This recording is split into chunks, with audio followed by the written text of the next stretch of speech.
जय हिंद, नमस्कार प्रिय विद्यार्थियों। कैसे हो आप सभी? आशा करता हूँ आप सभी स्वस्थ होंगे, मस्त होंगे, बेहतरीन जबरदस्त होंगे।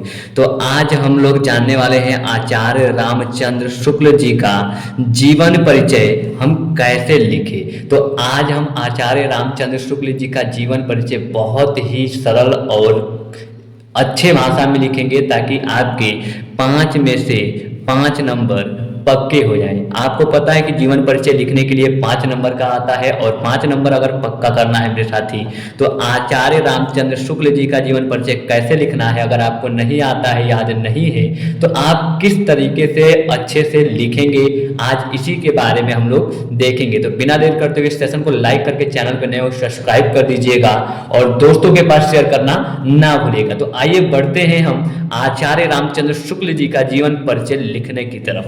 देखिए, सबसे पहले आपको इस प्रकार से एक बॉक्स तैयार कर लेना है। जैसा कि आप एक बॉक्स तैयार करेंगे और इसमें लिखेंगे सबसे पहला कि जन्म कब हुआ था? 1884 ईस्वी में। उसके बाद लिखेंगे जन्म स्थान, ठीक है। जन्म स्थान आगोना के बस्ती जिले के आगोना नामक गांव में हुआ था, तो यहाँ पे लिखेंगे आगोना, ठीक है। शिक्षा की अगर बात करें साथी तो वो इंटर तक पढ़े थे, ठीक है। अगर उसके बाद हम लिखेंगे अगली हेडिंग पिता तो चंद्रबली शुक्ल थे, ठीक है। यहाँ पे चंद्रबली हमने लिखा है। मृत्यु लिखेंगे 1941 ईस्वी और रचनाएं लिखेंगे चिंतामणि, विचार विधि, त्रिवेणी, ठीक है। इस प्रकार से हम एक बॉक्स तैयार कर लेंगे। बॉक्स तैयार करने के बाद इधर हमने लिखा है आचार्य रामचंद्र शुक्ल। तो उससे पहले हम इसको पढ़ने से पहले, लिखने से पहले एक बात का विशेष ध्यान रखेंगे कि हमारे पास केवल 2 पेन होनी चाहिए, एक नीली और एक काली। हमारे पास तो रंग बिरंगी पेन थी, इसलिए मैंने इस रंग बिरंगी पेन का इस्तेमाल हमने किया है, ठीक है। लेकिन लिखना आपको, जैसे कि आप देख रहे होगे कि मैंने नीचे लाइन में लिखा है, तो आपको नीचे लाइन में लिखना हो तो नीचे में लिखिए, ऊपर लिखना हो कुछ लोग यहाँ से लिखते हैं, मैं नीचे से लिखा हूँ। तो मेरे साथी, मैं 12th में जब था तो मैंने नीचे ही लिखा था। जब मैं 12th में था तो नीचे लिखा हुआ था। इससे कोई नंबर नहीं कटता है, ना ही कोई किसी भी प्रकार की प्रॉब्लम आती है, ठीक है। तो आप अपने इच्छा अनुसार चाहे ऊपर नीचे चाहे जैसे भी लिखेंगे, राइटिंग में अच्छे से लिखना होगा आपको। उस सबसे पहले आप इस तरीके से बॉक्स तैयार कर लीजिएगा, क्योंकि आपका टोटल नंबर एग्जामिनर इस बॉक्स को देख कर ही देता है। आपको पूरी ये राम कहानी नहीं पड़ेगा, केवल ये बॉक्स आपका देखेगा, उसके बाद वो खुद समझ जाएगा कि इसमें क्या है। अगर यह आपका सही है तो आपका पूरे के पूरे 5 नंबर कोई भी नहीं रोक सकता है। तो आइए बढ़ते हैं, जीवन परिचय क्या लिखेंगे, कैसे लिखेंगे और कैसे याद करेंगे। अभी तक आपने याद नहीं किया है तो बिल्कुल सही जगह पे पहुंचे हैं मेरे साथी। ये वीडियो खासकर आप सभी के लिए ही था। तो देखिए, हम क्या लिखेंगे जीवन परिचय में आचार्य रामचंद्र शुक्ल का, कि आचार्य रामचंद्र शुक्ल जी का जन्म बस्ती जिले के आगोना नामक गांव में सन 1884 ईस्वी में हुआ, ठीक है। उसके बाद 4 वर्ष की अवस्था में ये अपने पिता के साथ राठ जिला चले गए और वहीं इनकी प्रारंभिक शिक्षा हुई, यानी कि वहीं पे इन्होंने अपनी प्रारंभिक शिक्षा प्राप्त किया, ठीक है। 1892 ईस्वी में इनके पिता की नियुक्ति सदन में कानूनगो के पद पर हुई, ठीक है। सदन में कानूनगो के पद पर हुई। पिता के साथ ये मिर्जापुर आ गए। ये इन्होंने क्या किया, पिता के साथ ये मिर्जापुर आ गए। फिर से देखिए आगे, 1921 ईस्वी में, ठीक है, 1921 ईस्वी में उन्होंने मिशन स्कूल से फाइनल परीक्षा उत्तीर्ण करने के उपरांत प्रयाग के कायस्थ पाठशाला इंटर कॉलेज में नाम लिखवाया, ठीक है। इन्होंने क्या किया, सबसे पहले इन्होंने मिशन स्कूल से अपनी फाइनल परीक्षा यानी कि 10वीं की परीक्षा इन्होंने उत्तीर्ण किया। उसके बाद से उन्होंने प्रयाग में कायस्थ पाठशाला इंटर कॉलेज में अपना नाम लिखवाया, किंतु गणित में कमजोर होने के कारण इंटर की परीक्षा नहीं दे सके। ये गणित में कमजोर थे, इसलिए इन्होंने इंटर की परीक्षा नहीं दी। बाद में हिंदी शब्द सागर के लिए वैतनिक सहायक के रूप में काशी आ गए, ठीक है। इतना आप लिखेंगे। उसके बाद लिखेंगे कुछ दिनों तक नागरी प्रचारणी सभा पत्रिका का भी संपादन किया। इन्होंने क्या किया, नागरी प्रचारणी सभा पत्रिका का संपादन किया। उसके बाद इन्होंने क्या किया था, इनकी नियुक्ति काशी विश्वविद्यालय में हिंदी के अध्यापक के रूप में हो गई, ठीक है। उसके बाद इनका काशी विश्वविद्यालय में हिंदी के अध्यापक के रूप में ये नियुक्त हुए।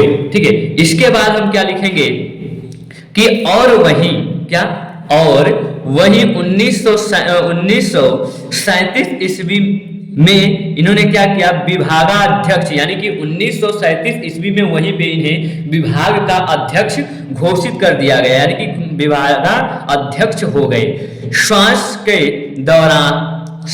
के दौरा पड़ने के कारण, इनका एक सांस का दौरा पड़ा और जिसके कारण इनकी मृत्यु 1941 ईस्वी में इनका देहांत हो गया। इस तरीके से हम लिखेंगे इनकी जीवन परिचय। इतना लिखने के बाद मेरे साथी हम लिखेंगे, हेडिंग डालेंगे रचनाएं। तो इनकी रचनाओं के बारे में लिखने से पहले एक चीज हम लिखेंगे कि शुक्ल जी ने हिंदी साहित्य की महान सेवा की। इन्होंने हिंदी साहित्य की महान सेवा की। वे प्रसिद्ध निबंधकार, निष्पक्ष आलोचक, ठीक है, निष्पक्ष आलोचक, श्रेष्ठ इतिहासकार और सफल संपादक थे। उनकी रचनाओं का विवरण निम्न प्रकार से है। उसके नीचे हम क्या लिखेंगे, निबंध। पहला जो लिखेंगे हेडिंग निबंध। उस निबंध में क्या लिखेंगे हम लोग मेरे साथी, शुक्ल जी ने भाव, मनोविकार तथा समीक्षात्मक दोनों प्रकार के निबंधों की रचना की।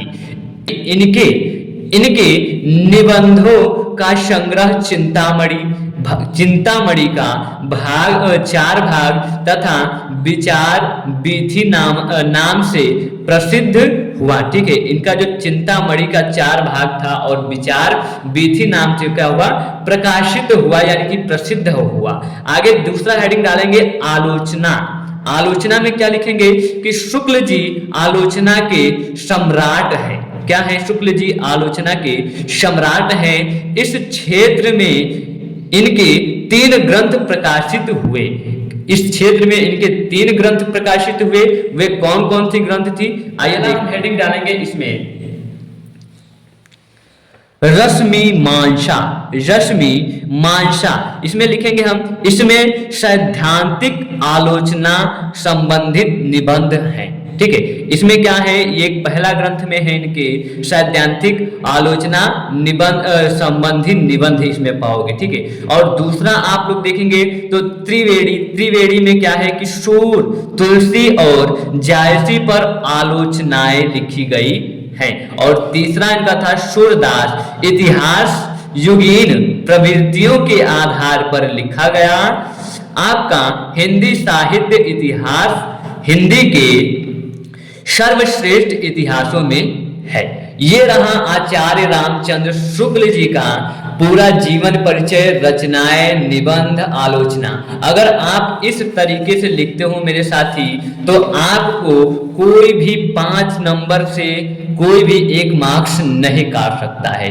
आशा करता हूं अगर वीडियो अच्छी लगी हो तो दोस्तों के पास शेयर कर दीजिएगा और कमेंट में एक बार जरूर बताइएगा कि क्या और सभी लोगों का, यानी कि जितने आपके अध्याय में हैं सबका आपको इसी तरीके से वीडियो में बना के प्रोवाइड कर दूं। अगर हाँ तो एस लिख के कमेंट बॉक्स में जरूर भेजिएगा और अपनी बोर्ड की तैयारी बेहतर ढंग से करते रहेगा। तब तक के लिए मिलते हैं एक नई जानदार शानदार क्लास के साथ। धन्यवाद आप सभी का।